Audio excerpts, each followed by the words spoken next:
Track joints are prepared by setting spring pins in the lower channels of one of the track sections.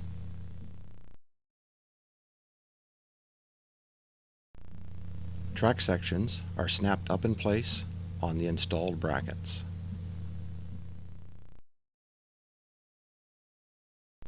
Using a specialized wrench, the black bracket cam is rotated 1/4 turn, locking the track to the ceiling bracket.